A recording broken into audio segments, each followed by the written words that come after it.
Hey salut, ça va? On se retrouve aujourd'hui pour une nouvelle vidéo où aujourd'hui on va parler d'hébergement en voyage. Comme tu le sais, je fais beaucoup de voyages et j'ai donc eu l'occasion de tester différents hébergements. Du coup, dans cette vidéo, je vais te dire tous les types d'hébergements ainsi que leurs avantages, leurs inconvénients et pour quel type de voyageurs ils sont faits. C'est parti! Donc le premier hébergement avec lequel je commence, c'est le plus connu des voyageurs, c'est l'hôtel. Vraiment l'hôtel, c'est l'hébergement incontournable qu'on trouvera un peu partout dans les zones touristiques, du coup dans les grandes villes, on peut en trouver aussi dans des petits villages et c'est celui vers lequel les vacanciers se rabattent le plus souvent, mais c'est pas le moins cher. Après, à l'hôtel, on a tout le confort, on a une réception qui est ouverte tout le temps pour nous accueillir. On a une chambre pour nous, etc. Et vraiment, c'est un hébergement confortable où le personnel est à notre service, mais ça a son prix. En plus de ça, il y a des hôtels qui offrent vraiment des bonnes prestations, qui ont soit une vue magnifique sur un très bel endroit, soit une piscine, sauna, salle de sport, enfin il peut y avoir plein de choses. Donc moi je loue des chambres d'hôtel en général quand je voyage en couple, ou à la limite entre amis à deux, mais après ça devient pas avantageux s'il faut une plus grande chambre, si on est plusieurs, l'hôtel c'est plus du tout avantageux. D'ailleurs je compare souvent, je réserve sur Booking mais je regarde les offres qu'il y a et je vais voir sur le site même de l'hôtel pour voir de quel côté c'est le moins cher. Donc les avantages de l'hôtel, c'est d'abord qu'il y a une réception qui est ouverte 24 h sur 24, donc on peut arriver tard, repartir très tôt ou à n'importe quelle heure en fait, et il y aura quelqu'un qui sera là pour nous donner les clés, faire le check-in, le check-out. Ensuite, c'est qu'il n'y a pas de ménage à faire parce qu'il y a un service qui est compris qui fait le ménage dans notre chambre. Et puis il y a les prestations de l'hôtel, comme j'ai dit, les hôtels ont souvent un plus, que ce soit la vue, le petit déjeuner, le frigo-bar, une salle de réception, une piscine, sauna, etc. Les inconvénients de l'hôtel, d'abord le premier inconvénient c'est le prix, parce que c'est l'hébergement de voyage le plus cher en général. Et le deuxième inconvénient de l'hôtel, c'est qu'en général il n'y a pas de cuisine ni dans notre chambre, ni de partie commune pour cuisiner.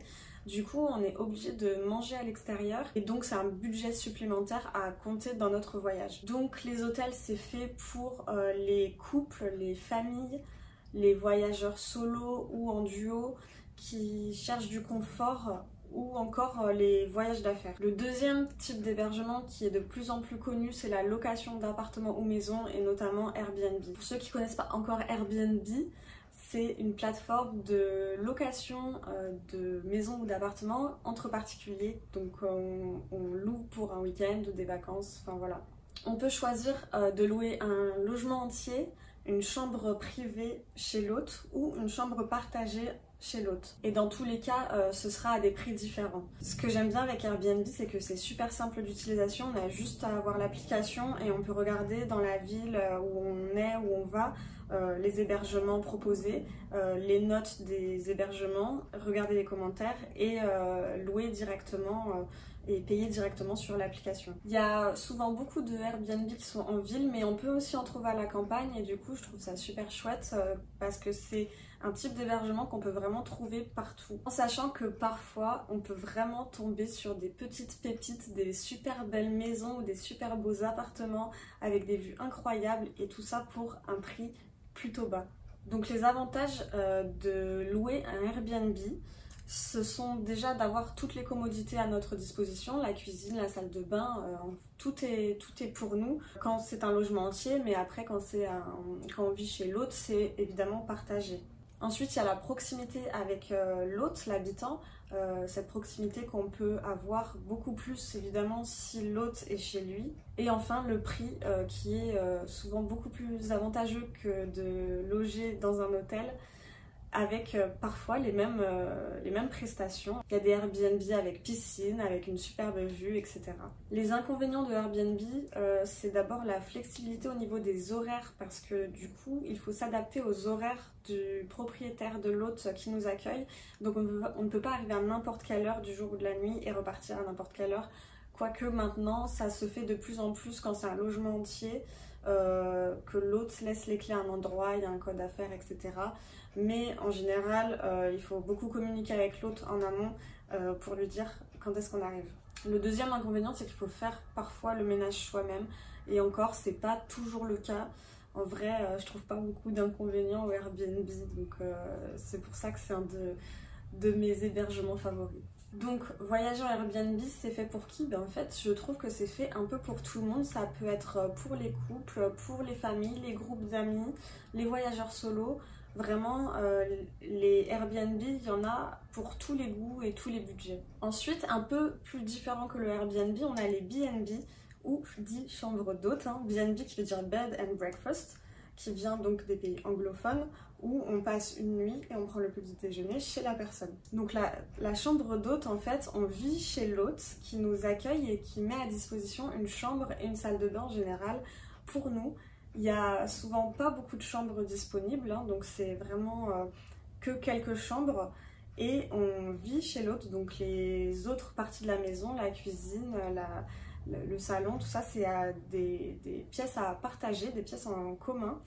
Et c'est un accueil beaucoup plus chaleureux, convivial. L'hôte est là pour discuter avec nous. Il y a toujours en général le petit déjeuner qui est servi aussi et qui est souvent très bon. Et le concept, il est vraiment très différent de celui de l'hôtel parce que l'hôte veut vraiment qu'on se sente comme chez soi. Et donc c'est un accueil beaucoup plus humain qu'à l'hôtel. Il y a beaucoup plus d'échanges et de partage dans le B&B qu'à l'hôtel. On trouve quelques chambres d'hôtes en ville, mais la plupart du temps, on en trouve dans les petits villages de campagne. Donc les avantages du B&B, c'est déjà l'accueil chaleureux réservé par l'hôte. Ensuite, c'est le prix qui est plus avantageux que d'être à l'hôtel, et les petits déjeuners, hein, parce qu'on va pas se mentir, mais souvent les petits déjeuners sont faits avec des produits locaux, ils sont vraiment délicieux. Les inconvénients du B&B, c'est d'abord la petite capacité d'accueil, ce qui veut dire que ça peut partir très vite. S'il n'y a qu'une ou deux chambres disponibles chez l'hôte, et qu'on veut absolument aller là, il faut réserver très vite parce qu'il n'y a pas beaucoup de disponibilité, c'est pas comme à l'hôtel. Ensuite, on partage les pièces communes, donc on veut nous faire sentir comme chez soi, mais il faut faire attention, c'est pas vraiment chez soi. Et donc, il y a des règles à respecter. Et enfin, comme pour le Airbnb, au niveau de la flexibilité des horaires, où comme on est chez l'hôte, il faut le prévenir quand est-ce qu'on arrive, quand est-ce qu'on sort, quand est-ce qu'on part. Il faut s'adapter avec les disponibilités de l'hôte. Donc les chambres d'hôte, je dirais que c'est plutôt fait pour les couples ou les familles. Parce que c'est vrai qu'en général c'est qu'une chambre hein, qu'on loue, donc ça peut pas être un groupe d'amis hein, qui loue en chambre d'hôte, c'est un peu compliqué, et c'est surtout des gens qui cherchent la tranquillité. Ensuite, toujours sur une vibes de tranquillité d'échange, on a les gîtes. Les gîtes très connus avec le site Gîtes de France qui répertorie tous les gîtes en France et qui assure un label de qualité. La différence avec la chambre d'hôte, c'est que le gîte, c'est un appartement ou en général plutôt une maison, parce que c'est souvent la campagne, les gîtes quand même, on va pas se mentir. Mais c'est une maison qui est mise entièrement à disposition pour nous, pour le vacancier. En général, l'hôte ne loge pas très loin et reste disponible pour nous si besoin. Les avantages du gîte, c'est déjà l'accueil convivial par l'hôte. Ensuite, c'est le fait que, contrairement à la chambre d'hôte, dans ce cas-là, on a le logement uniquement pour nous tout seuls. Et enfin, c'est la tranquillité de la campagne, parce que la plupart des gîtes sont à la campagne.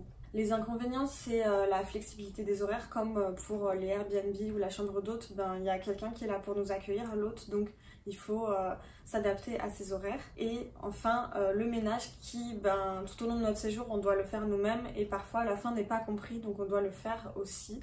Mais ça, c'est à voir, ça dépend des gîtes. Donc l'hébergement en gîte, je dirais que c'est plutôt fait pour des groupes d'amis ou de familles qui cherchent la tranquillité de la campagne pour un week-end ou pour des vacances. Enfin, on arrive à un de mes types d'hébergement favoris, qui est l'auberge de jeunesse ou la guest house, ou encore en anglais les hostels. En fait, c'est le type d'hébergement préféré des backpackers en général, c'est dans des dortoirs et tous les lieux communs sont partagés, la salle de bain, les toilettes, la cuisine, etc. Certes, ça donne pas trop envie comme ça, mais en fait c'est génial parce que c'est un super endroit pour faire des rencontres. C'est souvent des gens qui sont ouverts et propices justement à rencontrer d'autres personnes, à échanger sur leur culture, à partager avec les gens. Il y a souvent des jeux de société, des baby-foot, des choses pour s'amuser ensemble aussi dans les auberges de jeunesse.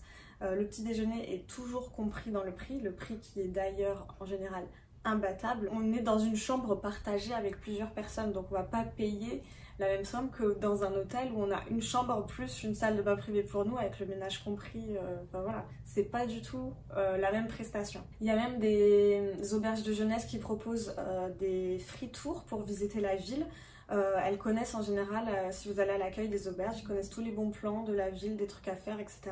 Je vous conseille aussi sur les transports. Et puis il y a aussi des soirées qui sont souvent organisées dans les auberges de jeunesse et c'est super propice du coup à faire des rencontres. Donc si quand tu voyages tu as envie de faire des rencontres, ben je te conseille d'aller en auberge de jeunesse. Donc les avantages de loger en auberge de jeunesse, ben, c'est d'abord les rencontres comme je l'ai dit, le prix et les soirées.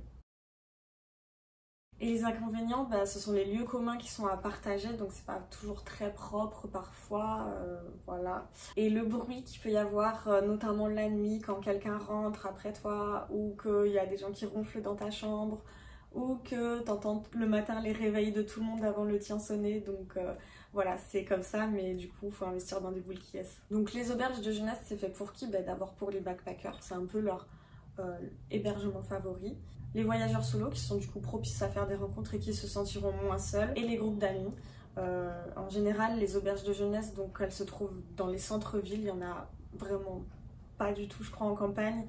Donc c'est vraiment pour explorer les villes et faire des city trips. Donc ensuite, on arrive là sur un hébergement que je pense qui est connu de tous, c'est bien évidemment le camping. Qui dit camping dit baignade, pétanque, apéro, copains, tout ça, ça donne envie, ça sent l'été, ça sent le sud. Dans le camping, tu as plusieurs sortes d'hébergements. Ça peut aller de la tente que tu vas planter à même le sol ou du mobil-home tout confort ultra aménagé. Et du coup, il y a une grande différence de prix entre tout ça. Donc tu peux t'en sortir vraiment pour pas cher si tu veux voyager pas cher ou vraiment avec un bon confort si tu veux voyager avec du confort. L'avantage dans les campings, c'est que tu trouves tout type de personnes. Il y a des jeunes groupes d'amis, il y a des familles, il y a aussi des retraités.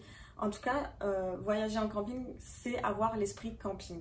Après, il y a aussi le camping sauvage, donc là c'est un petit peu différent parce que le camping sauvage, ça veut dire que tu prends ta tente et tu la plantes n'importe où. Attention parce qu'il y a quand même des restrictions, on n'a pas le droit de dormir dans des parcs nationaux, faut regarder, mais on n'a pas le droit de dormir partout, ça peut être dangereux parfois, etc. Mais c'est quand même un concept où là pour le coup c'est totalement gratuit. C'est un hébergement vraiment qui te coûtera rien. Je pense qu'il faut plutôt être préparé et que ce soit pas la première fois qu'on fait du camping pour dormir comme ça à la sauvage. Il faut avoir le matériel de camping, il faut bien se couvrir parce que la nuit, peu importe, en camping, il fait froid. Mais ça reste quand même une expérience de se réveiller le matin comme ça, seul au monde, au milieu de la nature. Donc les avantages du camping, c'est la liberté d'abord, de pouvoir dormir n'importe où pour le camping sauvage ou dans les campings pour les vrais campings où on paye l'emplacement. La proximité avec la nature parce qu'on est principalement à la campagne en camping. C'est l'esprit camping aussi, donc l'esprit apéro, pétanque, tout ça. Et le prix parce que là on peut trouver difficilement moins cher.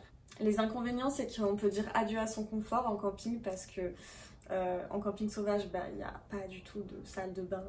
Et dans les campings à emplacement, les salles de bain sont partagées, etc. C'est pas tout confort quand même. Et aussi, deuxième inconvénient, surtout en camping sauvage, faut faire attention à l'insécurité parce qu'on ne sait jamais ce qui peut arriver quand on est au milieu de nulle part. Donc le camping, c'est fait pour qui? C'est fait pour les amis, les familles qui veulent passer un moment de détente à la campagne. En sachant que beaucoup ont leur camping favori et c'est des habitués qui reviennent chaque année. Toujours dans cet esprit de liberté, on peut aussi voyager en van, en voiture aménagée ou en camping-car. Et donc là, on allie le transport et l'hébergement, ce qui fait des économies, mais c'est surtout un mode de vie en fait. C'est vraiment voyager en mode road trip sur la route. Et dans ce cas-là, on peut un peu dire adieu au confort aussi, quoique après il y a des camping-cars qui sont super bien aménagés, où on peut, c'est presque une maison. Mais après, si tu dors dans ta voiture aménagée pour le week-end, tu verras qu'il te manque un petit peu de confort. Mais c'est vraiment un type d'hébergement qui est synonyme de liberté. On est libre de voyager où on veut, de dormir où on veut, de se réveiller devant la mer, de se coucher au pied des montagnes. C'est vraiment un type d'hébergement incroyable que je t'invite à essayer au moins une fois dans ta vie. Donc on peut aller, comme j'ai dit, de la voiture du quotidien qu'on utilise et on met un matelas derrière, au grand camping-car tout confort aménagé. Dans ce cas-là, il y aura une grosse différence de budget, hein. On va dans un budget très très faible parce qu'on n'aura presque rien mis dans notre voiture, dans notre hébergement du coup pour ce voyage, ou un camping-car. Après on peut acheter ou louer un camping-car, van, voiture aménagée, tout ça. Donc ça, c'est à toi de voir ce que tu préfères, mais je te conseille, si tu ne l'as jamais fait, de louer d'abord pour savoir si ce type de voyage et de vie est fait pour toi. Pour ma part, j'ai déjà voyagé en Bretagne en van en septembre 2020 et c'était une expérience incroyable. J'ai vraiment beaucoup aimé la vie en van et j'aimerais vraiment refaire ça au plus vite. Après, il y a une condition aussi de ce type de voyage qui joue beaucoup, c'est la météo, on va pas se mentir. C'est beaucoup plus agréable de voyager comme ça sous le soleil que sous la pluie. Donc les avantages de ce type d'hébergement, c'est la proximité avec la nature, l'aventure, mais surtout la liberté. Les inconvénients, c'est le confort et la promiscuité parce qu'à un moment, on est vraiment dans des endroits tout petits, donc on a envie de peut-être plus grand, mais en général, dans ce type d'hébergement, quand on vit en van et tout, c'est surtout pour vivre à l'extérieur en fait. Ensuite, il y a la solitude parce qu'en vrai, on est beaucoup moins propice à faire des rencontres quand on voyage sur la route dans son van tout le temps. On fait des petites rencontres du quotidien mais qui ne peuvent pas durer, donc la solitude ça peut peser au bout d'un moment. Et troisième inconvénient, les toilettes quoi. Parce qu'à moins que tu sois dans un camping-car qui ait des toilettes, il va falloir trouver un endroit où faire ses besoins. Donc les vannes, camping-car, voitures aménagées, tout ça c'est fait pour qui? C'est fait pour tout le monde, j'ai envie de dire. C'est fait pour les couples, les amis, les familles, les voyageurs solos. C'est fait pour ceux qui veulent de l'aventure et qui veulent voyager en road trip. On arrive à la fin de tous les hébergements de voyage de ma liste et donc cette fois-ci on va parler du couchsurfing. Le couchsurfing c'est quoi? En fait c'est un hôte qui t'héberge à titre gratuit chez lui, que ce soit sur son canapé, sur un matelas, dans une chambre peut-être, ou qui te prête un carré de pelouse pour planter ta tente. En fait le couchsurfing ça vient donc d'une application qui s'appelle Couchsurfing, qui est basée sur la volonté de rencontrer et d'échanger avec des personnes et donc d'héberger quelqu'un chez soi. L'application, elle est devenue payante depuis la crise du Covid, mais elle est à 3 € par mois, donc ça reste quand même très abordable si tu souhaites voyager et utiliser ce type d'hébergement. L'avantage, c'est évidemment son prix, parce que c'est gratuit de loger chez quelqu'un. Après, tu as quand même les 3 € à payer de l'application par mois, mais ça reste quand même très abordable si tous les jours tu dors chez quelqu'un. Et puis bien évidemment l'échange, parce que c'est le principe du couchsurfing, c'est d'échanger avec son hôte, avec la personne chez laquelle on est accueilli. Les inconvénients, c'est que l'on vit chez quelqu'un qu'on ne connaît pas, donc il faut s'adapter à ses habitudes, aux règles de la maison et aussi bien s'entendre avec la personne. Et également, on n'a pas l'intimité qu'on pourra avoir vu qu'en général on dort dans le salon, etc. Donc on manque un petit peu d'intimité par rapport à d'autres types d'hébergements. Le couchsurfing, c'est fait pour qui? C'est fait pour les backpackers et les voyageurs solos en général avec un petit budget et en général tout seul, parce que les couchsurfers, ceux qui vont héberger la personne, vont héberger qu'une seule personne à la fois et pas plusieurs. Et le dernier type d'hébergement qu'on peut utiliser en voyage, c'est de dormir chez l'habitant, à la différence de Airbnb où on paye, ou du couchsurfing qui est d'être hébergé par un inconnu. Là je parle vraiment d'être hébergé chez quelqu'un qu'on connaît, qui vit ailleurs, à l'étranger, là où on va en vacances. Du coup, cette personne nous héberge, ça peut être quelqu'un de la famille, des amis, des collègues. Donc dans ce cas-là, c'est encore une fois être hébergé à titre gratuit chez quelqu'un. Donc ce qui permet de faire des économies lors de son voyage, on va pas se mentir, ça fait du bien. Mais aussi d'avoir des conseils de la personne qui vit sur place. Pour ma part, je connais pas mal de personnes qui vivent à l'étranger, c'est comme ça que j'ai beaucoup pu voyager, notamment au Brésil, au Ghana, en Inde, en Grèce. J'ai pu dormir chez des personnes que je connaissais qui étaient là-bas, et ce qui m'a permis de pas trop dépenser, notamment dans les hébergements du coup pendant mon voyage. Et les avantages et les inconvénients, ce sont les mêmes que pour le couchsurfing, c'est-à-dire le prix parce qu'on est hébergé à titre gratuit, pour le coup sans passer par une application, et l'échange avec la personne, parce que passer un moment comme ça chez l'habitant, c'est aussi pour échanger avec lui et passer des moments avec la personne.